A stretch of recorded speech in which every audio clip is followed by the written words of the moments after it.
How can I connect these tasks in MSP to these Revit objects? It is possible that these two have a common parameter that I can connect them to each other through that parameter. For example, the operation of the columns basement of the third floor has a code that the column basement, the third floor also have the same code in Revit. I can connect these two in Navisworks to each other. How should I do it? There is a parameter that you can do manually, which is not used for large projects. What we are going to use is auto-attach. Here next to auto-attach, have a parameter called auto-attach using rules. When I open this, a palette opens and it gives me the ability to write some rules in Navisworks, and I can connect these two to each other through that. The rule that it has here are not very useful for me. I type in new and name it for the animation. Here it says, what does your rule template want?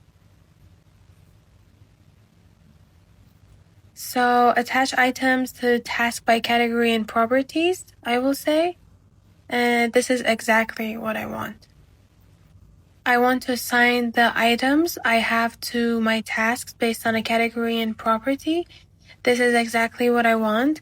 When you click on it, it shows you in the description that you have to choose these items. It says that the task I have here is from the column.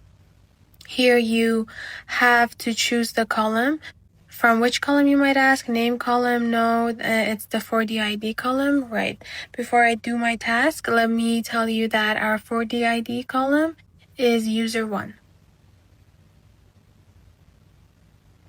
Right, now I have this user 1 column here.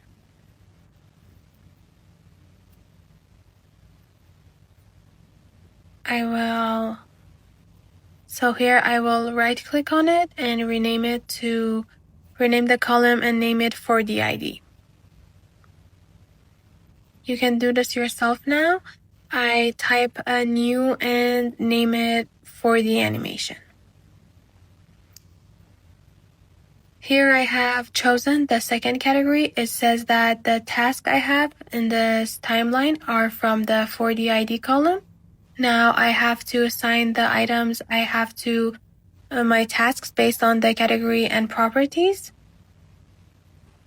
But guys, be careful. In order to understand the 4D ID that you assign to the category in Revit, which in document you have to connect these two categories, you have to take a look at the properties in Navisworks.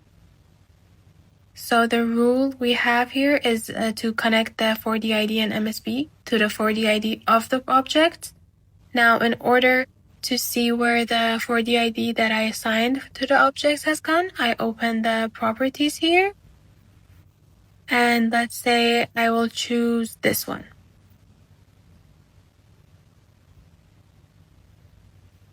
Right. I will choose this one, and I see that in the item column, which is not in the category, I go to the element column here, and I see that here I have this task ID or 4D ID. Now the table that I completed myself, I gave the name of the parameter task ID. I didn't give it the 4D ID anymore. You can give it anything you want.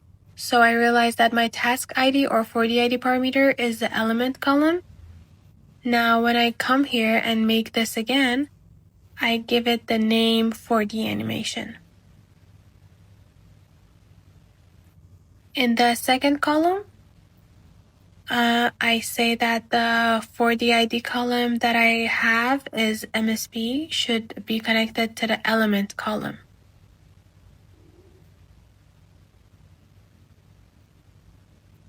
And here is the property of the task ID. The task ID was in the elements.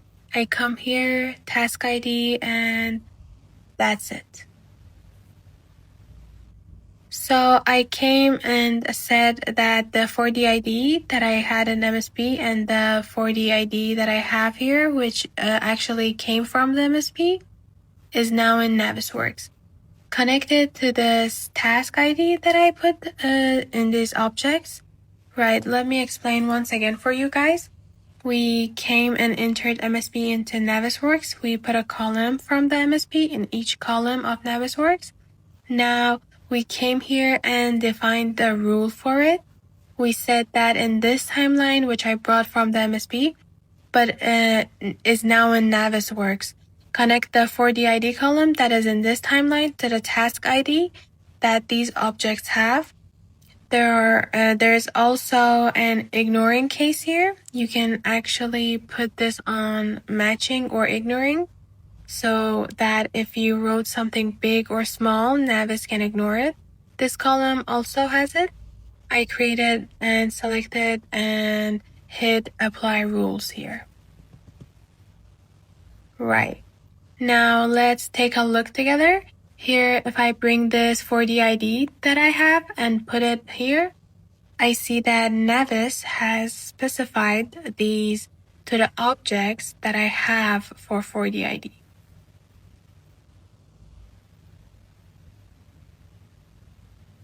When this came, it means that Navis has specified these to it.